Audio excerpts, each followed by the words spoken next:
There's not one guy, one person in the history of this program that's bigger than the program. What's better than this? Guys being dudes.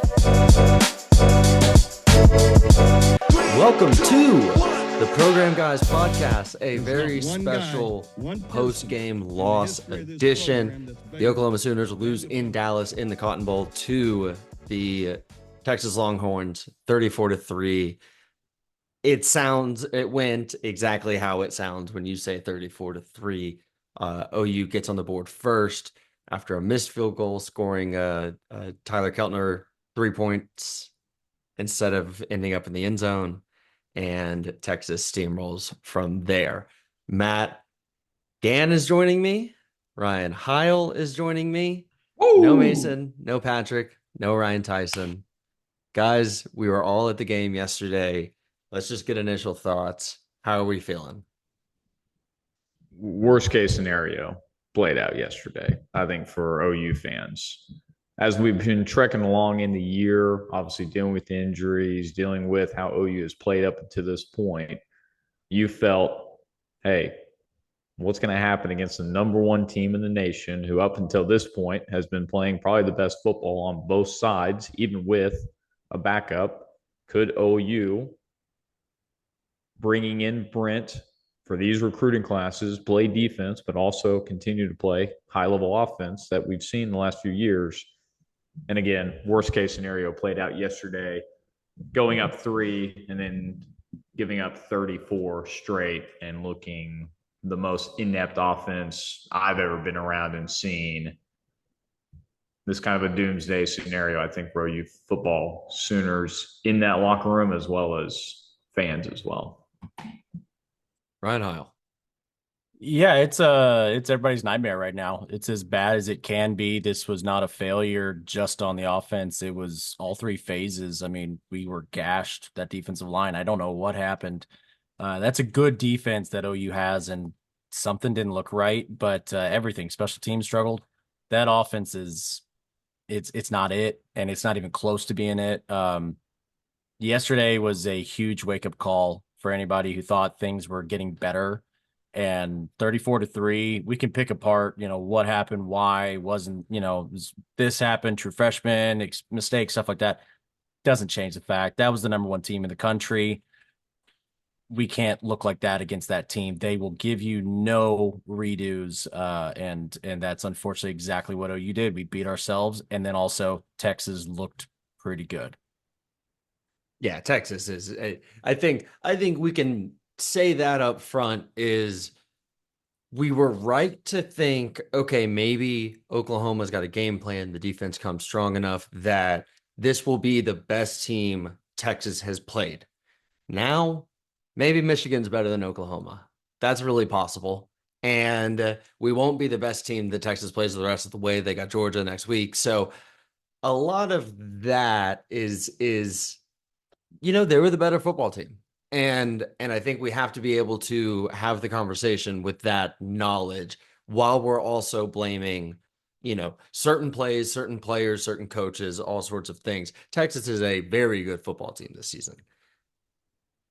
I have a list of questions that I want to run through for you guys. We're going to talk about the game in the context of these questions. First one, at the end of the first quarter, up 3-0.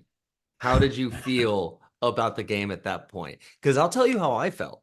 I felt like we should be up 14-0, and we were very much not taking advantage of the opportunities afforded to us. That's twice going down the field that you have to settle for field goals, and Tyler Keltner goes 1 for 2. That's bad stuff. That is not good enough against the number one team in the country. If you're up 14-0 at the end of the first quarter, you legitimately are in that game, because then you can do this running the football thing that you kind of have to lean on because you don't have any receivers. But offense just cannot get it done. Offense has no ability to get it done. And I didn't think 34 unanswered would happen after that, but it felt like we didn't do enough is where I landed on that. Ryan, I want to start with you. What did you think? Yeah, well, I mean, we watched the game together, and again, really appreciate you throwing the ticket my way, Pleasure, brother. sir. But I turned to you at the end of the first quarter, and I said, if I told you it was 3-0, and I didn't tell you who was winning, you'd probably take that if this was, we were talking during the bye week. And I think we Yeah. agreed, like, yeah, 3-0 in Red River, that's solid. That means the offense is probably still struggling, but I mean, that defense is real. Um, what proceeded to happen after that, I don't have an explanation. But to tell me this time last week that we'd be up 3-0 at the end of the first quarter, I would have taken it.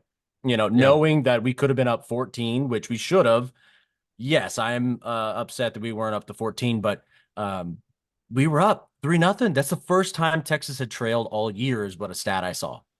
It was It's us crazy. for what, 4 minutes, 5 minutes, maybe. I don't Yes. even know what it was, but Some fleeting moments. things looked like they were working. Like, okay, you had 2 weeks to prepare, Latrell. Like, all right, I don't not really seeing what's happening here, but I mean, at least we're winning. Defense is in the game. The defense looked great. That first drive against Texas, they looked good. Jaden Jackson was getting pushed. They even had PJ in at the end on a 3rd and 14 that forced the interception. Like, we were rolling with guys just coming in and out of the game. That all stopped after that point. I don't know what happened. We both saw the first drive for the OU offense. Man, it didn't look right. And I sat there and I even, kind of nudged you and I said, this doesn't look different. 2 weeks to prepare. Nothing looked different. And that's what I got out of the first quarter. I think you did tell me like you could feel something coming from Texas eventually after that first quarter. That very first drive right into the second quarter, you were like, I feel like they get 6 here or some sort. And Yep. and you were right. You were spot on. Like there was something that changed. And man, that is so disappointing because it wasn't a perfect quarter, but man, 3-0 in the Cotton Bowl, you take that every day for a quarter. You do. Matt Gann, it sort of felt like we wasted our wave and spent a lot of time under Texas's wave from that point on. Did you feel sort of the same way in the stadium at that time, or did you feel good about the 3-0 like we all would have if you said, no context included, we're up 3-0? For sure. A high power offense like Texas have put up a lot of points against maybe inferior opponents, but wanted to see if this defense could withstand. And as we all know, we've been going these games for a long time. It's all about momentum and these big momentum swings. And typically in years past, Texas has always punched first. In the last 2 years, now it's been 2 Oklahoma interceptions on the first drive where you felt it, and I know I felt it, the crowd behind us, really, you could feel maybe there was just that little glimmer of hope that maybe just OU could pull this out. And I think once Keltner missed the first field goal, you're like, okay, let's try our defense. Can they get another stop? They do. Obviously, we go back and get 3-0. That's the kind of quarter that you wanted to make it ugly, make Texas think twice about the defensive line, the pressure that was getting to Ewers early in the game, especially coming off his oblique injury. So you would take the first quarter regardless, 3-0 any day, anytime facing the number 1 team coming in. But then it really just disappeared from there. Obviously, it looked like the game plan Seth Luttrell was trying to implement was getting Mike Hawkins out of the pocket. It clearly seems they did not feel comfortable letting him sit behind the offensive line with Texas's D-line and linebackers coming in. If I may, there was success pushing the ball. The O-line multiple occasions was getting 3-4 yards down the field.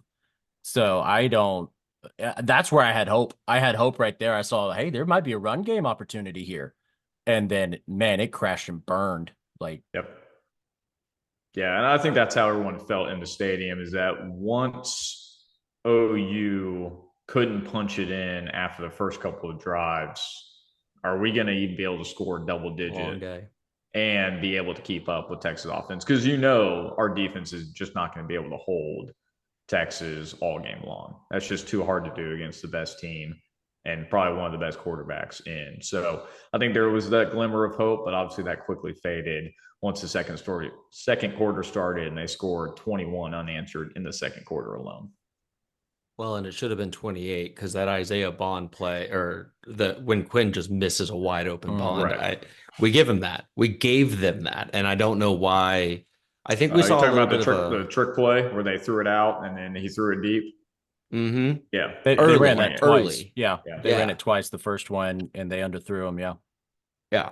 And for some reason it was wide open. I think that one big moment that sort of started the fall for Oklahoma in the first quarter, which is embarrassing, is when Michael Taft came in from the safety position and sacked Michael Hawkins for it's like a 14-yard loss or something on one of those early drives. I think that we still saw some good throws from Michael throughout the day. He goes 19 for 30 for only 148 yards, but it was very much a 19 for 30 for 148-yard performance. Lots of shorter throws at that point. He only throws past 10 yards 4 times in this game, goes 2 for 4. Got to credit, I think it's John Williams on Twitter for that because I saw that earlier. Great stat. Only one going past 20 yards. That's an incomplete pass to JJ Hester.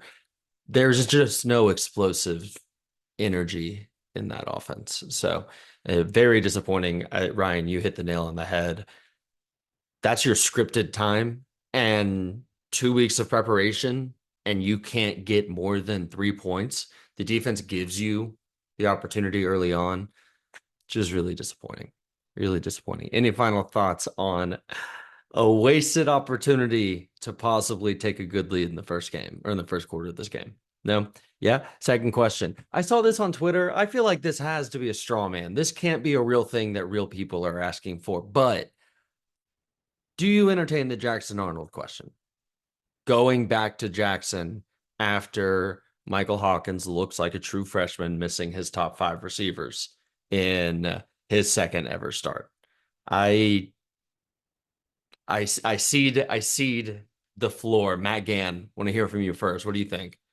No, because I think in either situation, it's just not good for the quarterbacks at this point. It's regardless of whether you have Mike Hawkins, who obviously did look like a true freshman out there, always looking at his first read, but then if it's not there, tucking and running.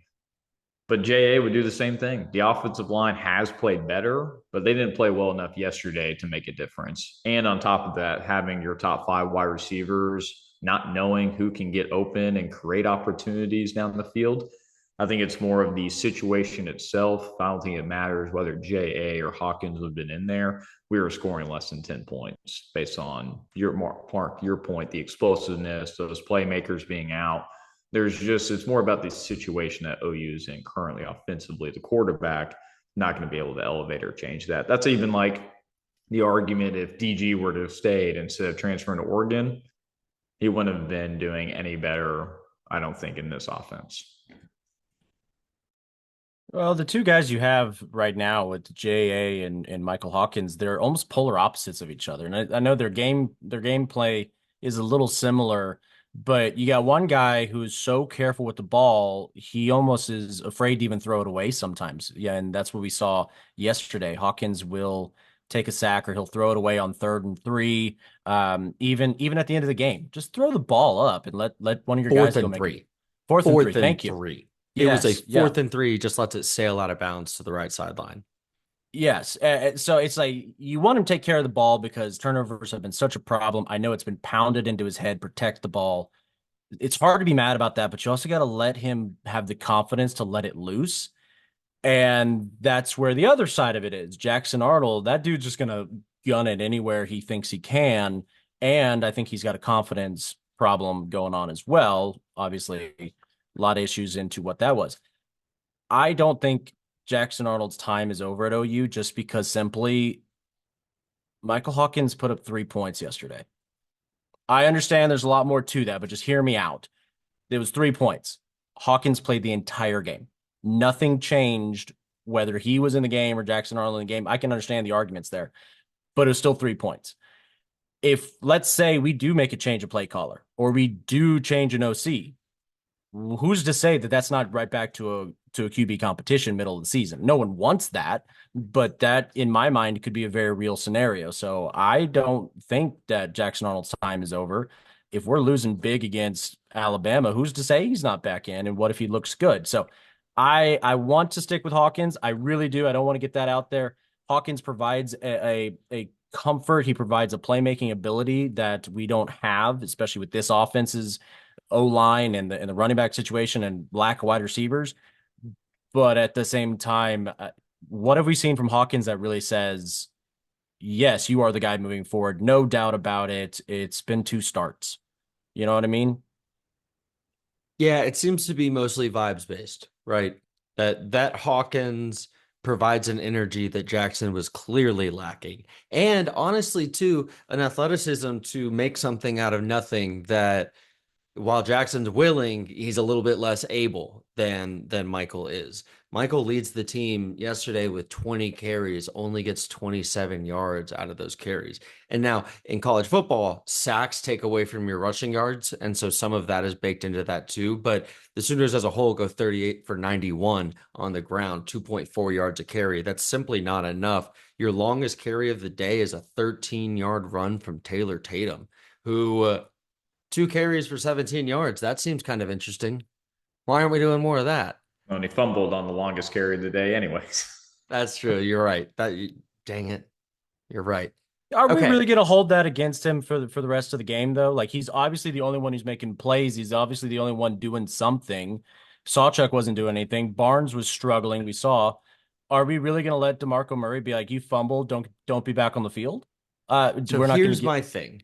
Here's my thing. This is what you get when you are playing 2 true freshmen and relying so heavily on true freshmen at the quarterback position and the running back position. Is you're going to get these growing pains. You're going to have terrible games.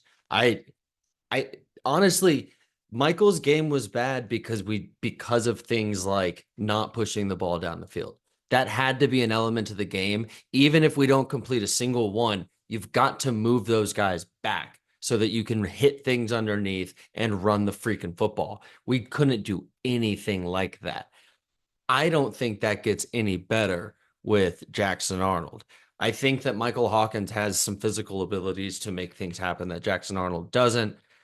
But to your first point, if there is a change in play caller, it is most likely going to be Kevin Johns, the former offensive coordinator under David Cutcliffe Anyway,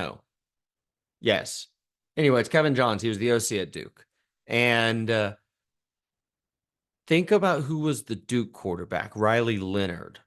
He's at Notre Dame now. Jackson Arnold is a lot more like Riley Leonard than Michael Hawkins is. So I think that would be maybe the situation that you look at and say, maybe it's possible then. But I don't think you can measure the intangible pieces of the team rallying around Hawkins like they have. And I'd be interested to see what happens if you do make a switch there. Do you turn players off? I guess it's something that I saw online, and I just can't believe like we're really doing this again this season. It's interesting. Getting to the point on the offense, do you fire Seth Luttrell now? I'm not even going to continue past that. Matt Gann, do you? I mean, middle of the season, I guess it's hard just knowing the gauntlet that we're about to get into. How much of a change would that be to change play callers? I mean, you had 2 weeks to prepare for Texas, and you knew you probably weren't going to have the players that we didn't have yesterday, and you can only score 3 points, and you haven't been a really great play caller all year. I think 6 games now has shown you enough. I get the first couple of games, you're like, okay, hey, we're getting settled in. Things are happening. Let's give it a few more weeks. But now we're 6 games in, 3 games into the SEC, with only the SEC schedule continuing to be a gauntlet of playing continued top 10, top 15 teams here and away. I think you have to make a change. And I don't want to blame everything on Seth Luttrell. He can't control the injuries and the offensive line and the true freshmen out there playing. So he probably did have to have more of a vanilla playbook yesterday. So I can't put all of it on Seth Luttrell. It's just not the best situation for really anybody. And it's difficult for anyone. I think even if we were to replace Seth Luttrell, what are you going to do? What can you scheme or play call with the talent that's out there currently? I just don't know if there is no silver bullet answer. But Seth Luttrell has shown that he has no capability of any kind of game plan whatsoever. So I think a change could bring a different energy and hopefully more than 3 points. Go ahead, Ryan. So I don't think Luttrell should have made it back from the Auburn game, first and foremost. You had 2 weeks to make that switch. They chose not to. All right, I understand. Give them some time. Those 2 weeks produced 3 points in the biggest game of the season, a game that OU fans literally make the rest of their year by. So that alone is an indictment. I can't understand what he's doing. I don't understand anything about decisions he makes play calling wise. It's not just even play calling, guys. Sometimes it's just literally the design of the play. There was a sweep to the it was a sweep to the left, but they had a counter to the right view. So they pulled the guard and they had everybody going right, showed the running back fake to the running back to the right. And the only thing happening on the backside, which is where your receiver was getting the ball and going to, was Bauer Sharp blocking Colin Simmons. I don't know if anybody else remembers this play. I remember I turned it directly to Mark and I say, that is the dumbest thing I've ever seen. I remember that. Bauer Sharp misses the block because how is he in Norman? I don't know. And sure enough, it's like a 3-yard loss. I don't understand how that is even in your playbook. I don't understand how that's even practiced. That's drawn up. It doesn't make any sense. Just run the counter. It's a losing play. So he's got a book full of losing plays. He's got questionable, not just play calls, but play designs, and add everything on top of it. I genuinely believe he had a big hand in the players who are not just playing, but are in Norman, period. We see one of his former players at right guard struggling. I have zero room for Seth Luttrell anymore. I don't. You are supposed to be the offensive coordinator. You're supposed to know how to function for your job. Injuries don't count anymore. You've had now, that's actually 3 weeks now of having to prepare and get ready for having your top 5 receivers out. And you put up 2 abysmal performances on offense. And that's inexcusable. It's inexcusable now. It was inexcusable in Auburn. And Matt, you're absolutely right. Nothing fixes it, but you never know if we start just, hey, we're going to go to the line knowing the play. We know what everybody's going to be doing, and we're going to simplify the heck out of this thing. Maybe there's a little better difference there. Apparently, the OCs didn't even talk to the team afterwards. I don't know if y'all saw that report or not. That doesn't even, all right, but we all played sports. Like, your coordinators aren't making speeches after games. That doesn't happen. The head coach does. No, that's the only person who really speaks. I think that's a red herring of some sort. I didn't read it as they talked to the team. I read it as they didn't talk to any players. Like, are you not going up to Michael Hawkins, who you hugged for saving your job, and saying, "Hey, kid, we'll get him next time"? That's how I read it. Read it that way, but if it is that's tough. And it is a report that Bauer Sharp said he hadn't even talked to Luttrell after the game, which is pretty strange. That just in general, but he said he didn't hear from the OCs. So that means Joe John, his position coach, he did not hear from after the game. What is that about? If that's how that works, what is that about? Are you not pulling your 4 or 5 guys together, being like, hey, we got to get back to the drawing board, blocking this video. Hey, good job over the middle. Are we not even doing that little after post game? Wild stuff to even think about. I know the question was about Seth Luttrell. I had no more patience for him after Auburn. You're almost too late to get rid of him now, but you never know. Sometimes it's a firing up ability. Who knows? I mean, who was it? Ty Darlington did a really good job for us jumping into that role once Lincoln left, and we kind of responded with a different look of an offense, and it almost like Cale Gundy. Was it Cale? It was Cale. My fault. He called that offense in the bowl game. Gotcha. Okay. Well, in that by case, the way, I mean, glad we're on Cale Gundy. He's not an option, guys. It's not going to happen. It's just never going to happen. We all can have warm feelings for Cale Gundy in our hearts, and also that's not ever going to happen. I think you got to fire him. I think you got to fire him yesterday. I think you got to promote Kevin Johns, and go into it that way. The offense doesn't look special. It doesn't look creative. It doesn't look like you're trying to come up with new ways of winning football games. It's just not there. And you are hanging your true freshman quarterback out to dry with bad options in getting to bad scenarios, putting him in bad situations. He can only run away so many times. He is not the fastest, biggest guy on the field.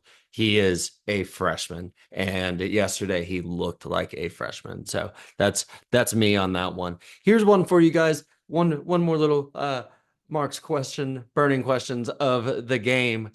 Blame pie allocation. You got 100%. Who do you blame it on here? I'll start just because I think that it may be helpful. I'm going 60% offensive coaching staff.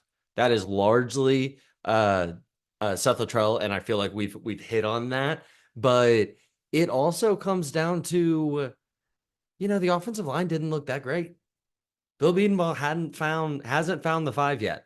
By this time last year, Caden Green had come into the game and honestly saved our asses. I guess EPL and Eugene Brooks are not there yet. That's fine. Someone has to be. It's an indictment and a failure that we look that bad on the offensive line still. And Texas is talented for sure, but this isn't Texas's defensive line from last season at all. I think I'm going to go 10% defensive coaching staff. They were not good yesterday. And there's a lot of times the Texas receivers are running kind of wide open. And I don't think that's really an execution thing. I think that's a play calling and coaching thing. And Steve Sarkisian beat Zach Alley and Brent Venables in that way yesterday. Now, obviously, they had a shitload of opportunities to, because Oklahoma was going 3 and out and giving the ball right back every single time. And apparently there's no water on the OU sidelines and no water available for them at halftime. What is that? That's unbelievable. How's that even possible? It's 95 plus degree in the hottest stadium. Unreal. You're aware of it.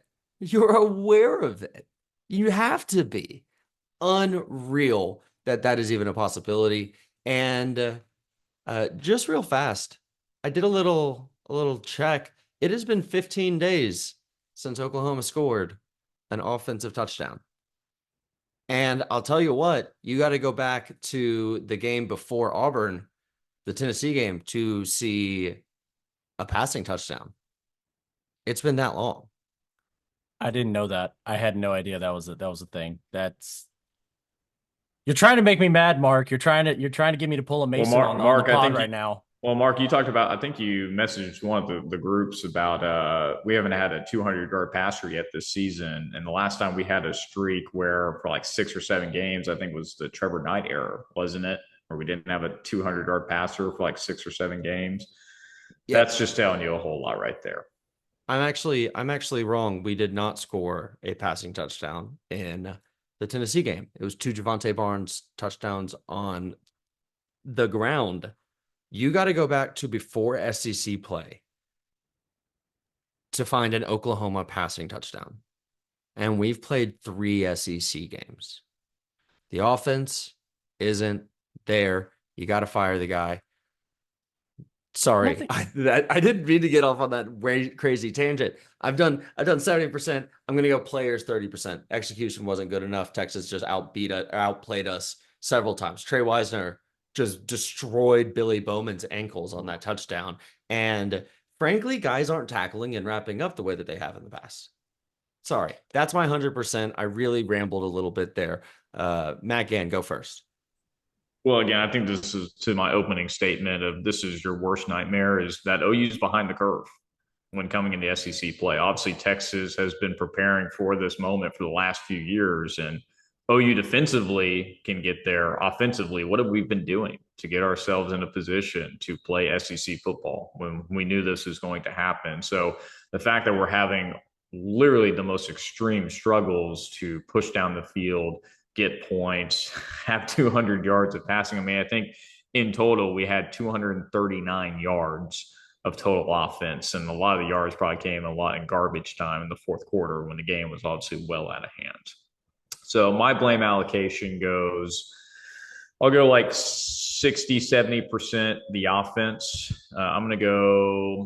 Let's go 60. I'm going to go 20% Brent Venables because he should have been planning for this years ago. And also, defensively was a nightmare yesterday. And he hired Seth Luttrell, which was the worst hire he has made. So I have to give some blame to BV on that. And then, yeah, maybe 10, 20% to defense. But when you are expected to go out there and stop the best offense in the world, and you do that the first couple of drives in the first quarter, what do you expect them to do? Now, you don't expect them to give up 34 straight, but you're not going to contain that offense all day. And we're not going to be able to contain the offenses down the road. There's just no way unless the offense can sustain drives, run the ball, and put points on the board. So I really can't blame the defense. There's too much talent on there. They're going to get worn out. That's why you saw the big runs that happened later in the second half. They're on the dang football field the entire time. So, like, I'm not going to sit here and say, and man, they could have schemed better. I mean, they're out there for 25 plus minutes chasing all these 5-star talent guys, NFL prospects. What do you expect? I blame it mainly on the offense and BV. Ryan Hile, blame allocation. I'm going to go ahead and be that guy. It's 100% Brent Venables' program.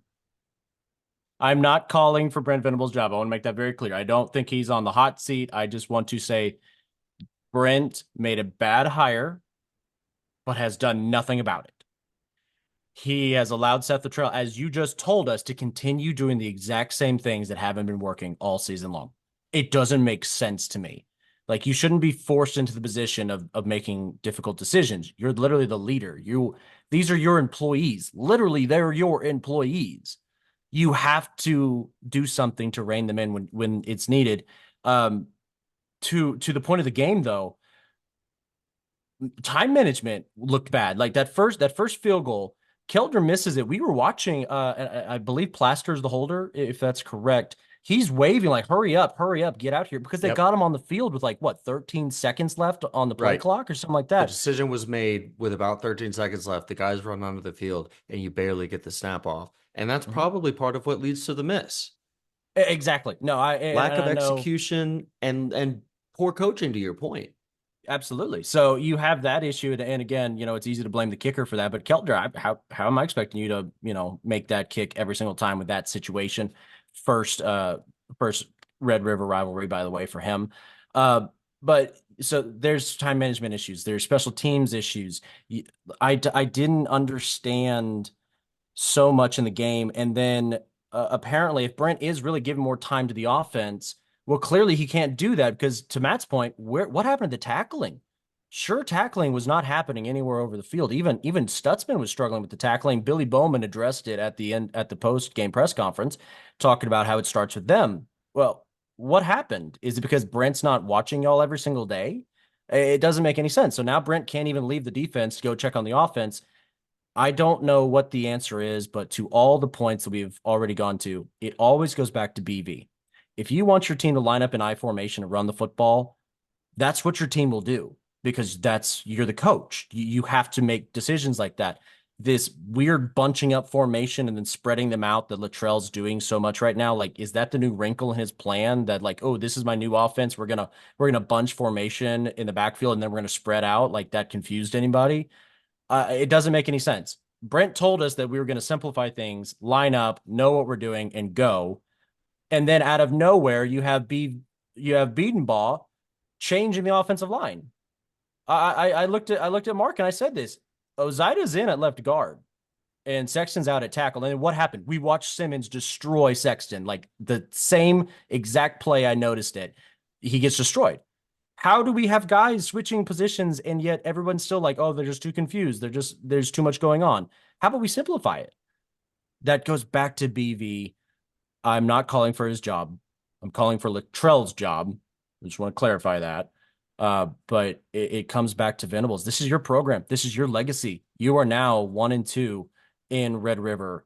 And one of those was one of the greatest drives down the field with Dylan Gabriel we've ever seen.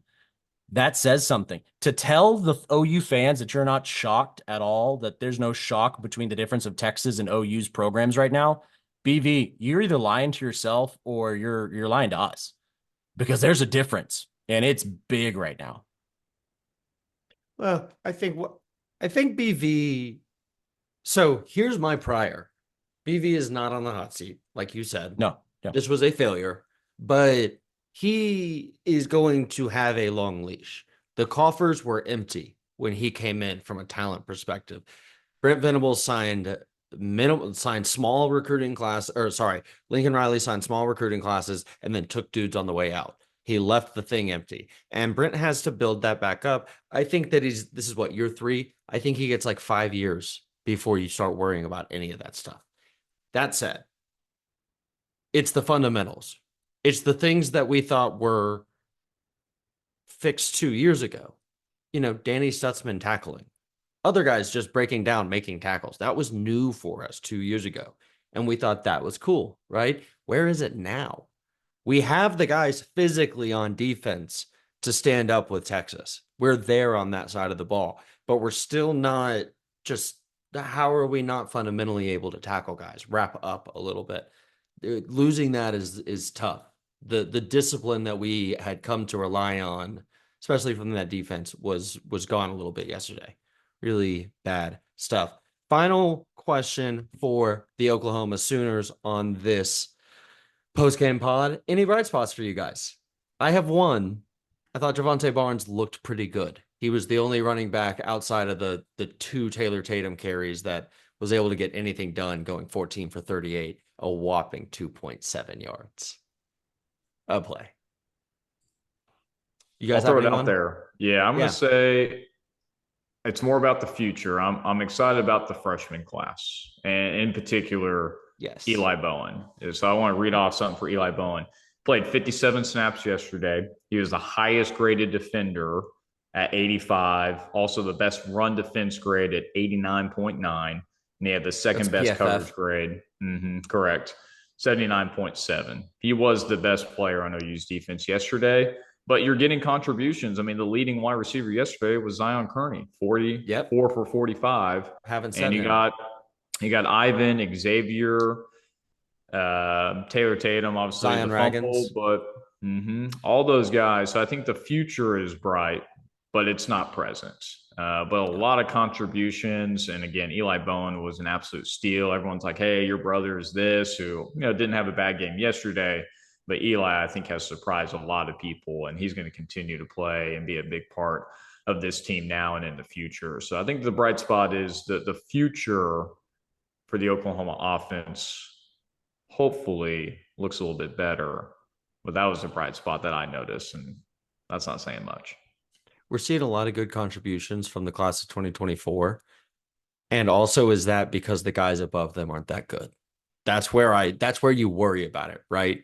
Because it's an absolute loot box with a freshman. You don't know what you're getting. You open it up and maybe this thing works, maybe it doesn't. But now you've opened it up and you see what this is, you see what the warts are. And I mentioned it earlier, we're seeing the warts. 2 fumbles, back-to-back drives by true freshman players that we're relying a lot on.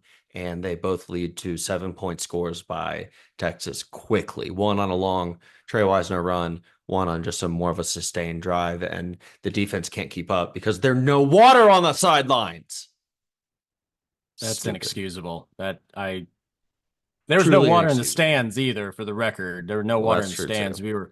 We were finding other things to drink up there, but Matt stole both of mine. I'll be honest. It was Bowen. I thought he looked very good. Really performed well. I think we sometimes forget he is undersized, and man, he went toe to toe with a couple of Texas guys.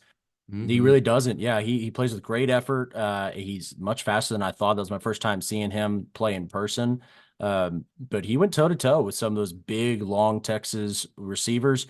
I will say, I don't think Ewers had as good of a game as his stats might show. I wasn't really beyond impressed with him, but Matt's right. It's the future. It's the future of the program. It's the freshmen. I can live with 2 mistakes by 2 true freshmen. I think that's just something we need to just get over. Tatum's going to figure it out. He's going to hold on the ball better. Hawkins, I think, is going to keep learning. He's going to get more comfortable. No doubt about it.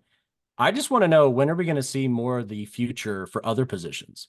Bauer Sharp getting 3 penalties yesterday, I believe it was, missing that many blocking assignments.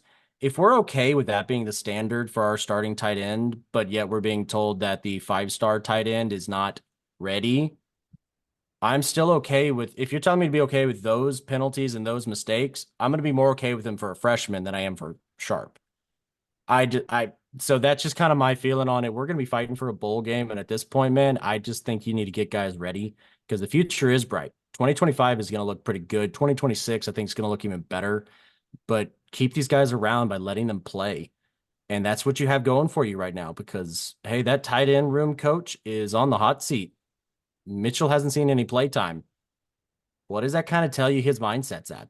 That's an interesting dynamic that we have to determine there. So I want to see the young guys. I really do. These older guys clearly aren't getting it done, and there's no reason not to see them. We've seen too many mistakes from everybody else. The other one I want to just quickly get to. That's a great point, just real fast on Davion Mitchell. You've got to give him some incentive to come back to Oklahoma when you fire his position coach this offseason. That's just what it is, right? And to your point about if we're going to have those penalties, if we're going to have the failures, let's have the talented guy make the failures instead of the dude who simply cannot block and isn't really enough of a positive in the passing game to warrant this much usage. Go ahead. Yeah, one guy's going to learn from it and have a couple years to get better at it and not have to make those mistakes. The other guy is probably gone at the end of the season because he's too old to come back. Yeah, the guy's selling insurance this time of year from now. Exactly. Which is fine. That's totally cool. It's a good thing. Yeah, absolutely. It's a good thing. But we got a guy that might be going to the NFL and he could make these mistakes now. That way, 2 years from now, man, he's just solid as a rock. But, I don't know why we don't see more freshmen on the offensive line, the tight ends. That is another argument for another day. But I would be remiss if I did not say Luke Elzinga, another good game out of him. Punting was on point, even when he was backed up on back-to-back false starts by coaching discipline. Yes, and still had Robert a great Spears game. Jennings. It was Spears Jennings, and the first one wasn't Bauer Sharp, was it? I don't know. I think the first one was Jennings. Yeah, you're right. But then there was a second one, but still he put it inside the 15. I think that was one he hit it to the 12-yard line, and I think he could be a Ray Guy finalist. I really do. He's going to get enough work as this offense is going. But yeah, shout out to him. That's not who you want to highlight, but hey, he's putting in the work. I got to give him props. Very last thought before we get to our MVPs of the game. Any thoughts on Texas? That's a good football team, but those trick plays were kind of messed up, kind of janky. I understand it because we'd be stoked in the reverse if we could pull some stuff like that, but that's Bush League, and that sucked. They're good though, man. Trey Wisner's good. Quinn Ewers is good. Steve Sarkisian makes it easy on his players. That's the biggest thing. He makes it easy on his guys. Ryan Wingo's a true freshman who's dynamic with the ball. Let's just do a little reverse to him. Hand it to him so we don't have to have him running complex routes down the field. He can still do that, and he did that, and he beat guys on that. But you can do more stuff to make it easy for your guys, and you just don't see that on the OU side of the ball, I think. You guys have any Texas thoughts before we get out? I think Texas looked really good. When I say that, I wasn't that impressed by Ewers. Again, I don't think he was that accurate, but he didn't have to be. They were doing everything else they wanted to offensively. He didn't have to put on a show, and that's something that I'm coming to grips with a little bit. Do I see them as the number one team in the country? No, I'm picking Georgia over them next week personally. But for what was needed yesterday, Texas met the challenge and exceeded it, and just they looked like the better team yesterday. And I do think Sark outcoached BV yesterday. I think we can all agree on that. But I'm excited to see what they can do against Georgia. That's a huge game next week, but there's something about them that I just still say you're ranked number one. I'm not sure if I see that out of you guys, but hey, they could prove me wrong. It was 34-3. Maybe I'm just kind of salty about it, that trick play at the end. Come on, you're up 20-24. Come on, Sark, really? Don't think I didn't see you with the golden hat on for interviews before everybody else got to touch it either. I caught that. Come on, I know you really wanted to win, but don't think Ryan Hile didn't catch that. Oh, I saw it. I did. I did. I'm still also salty, so I could just be a little hard on Texas right now. Matt, any thoughts before MVPs? Nope. I'll make it quick. Just two programs going in two completely different directions, and we're on the other side of it, You're unfortunately. negative. I like it. I think you have to be fair. I think you have to be realistic. I mean, think about the trickle down effect of how the season, if it continues, we have to play Ole Miss, LSU, Alabama, even South Carolina. I mean, this could turn into a 6-6 season or even a losing season. We might not even be bowl eligible, which then it comes down to, hey, are people going to commit and stay, or are we going to get a lot of transfers out? I think this is very bad for OU football moving forward. Schedule looks a lot tougher this week in the chaos of everything that's happening this year. You got to convince freshmen or incoming guys that, yeah, you can play next year, but oh yeah, don't pay attention to the fact that our coaches don't love playing freshmen. I'll be interested to see what they do. I agree. And last but not least, guys, who are your MVPs of the 34-3 performance for the Oklahoma Sooners this week? Matt Gann, want to start with you? There's not a whole lot, but I already talked about him. My MVP is Eli Bowen. He was the best player yesterday. Bright future ahead for him. That's all I got. Ryan Hile? It is you, Mark. I appreciate Hey. you, and you are my MVP, not only for the tickets, but also finding us the 5 coupon beers because you knew the spot to go to. Bang. It was the sunscreen that unfortunately, you did offer me, but I did not take, and I should have. I am regretting that today pretty bad. But it is all thanks to you. I got to go to my first OU Texas since I was a junior in college. I have not been to that game as a fan since a junior in college because of a number of things. So first time in 8 years. That was I really appreciate it. Score and everything didn't work out, but it was still a really great time, and that's all thanks to you, buddy. Bang, bang. Happy to do it. We had, I think, as good a time as you could in a 34-3 loss. My MVP is going to be Luke Elzinga. Ryan, you broke down all the reasons why. I do think that he is giving us the best play we've had from a punter in a good long while, actually. He's really doing a great job. So he might be the one thing sort of saving the special teams for me right now, because between false starts and missed kicks, I'm not really having all that much patience with them. Any final thoughts, guys? In that case, we will wrap up the post-game episode of the Program Guyz podcast. You can always go find us and subscribe to all of our stuff at the Program Guyz on all of your favorite platforms. That's going to be Twitter, YouTube, Facebook, Threads. I don't know. I'm sure we still have a Threads, Threads. I don't know if Patrick is still cooking up TikToks and maybe just not showing us, but we're technically on TikTok also. Hit us up on all of them. Comment on this if you have thoughts. We love to hear them. We love to engage with you guys, and share with a friend. We only get bigger when the program gets some help. Thank you to Ryan Hile for joining us today. From Matt Gann, from Mark Hall. Keep pushing it, baby. Never done the self push. That was awesome. So Take it upon yourself, baby. 3, 2, 1. There's not one guy, one person in the history of this program that's bigger than the program. What's better than this? Guys being dudes.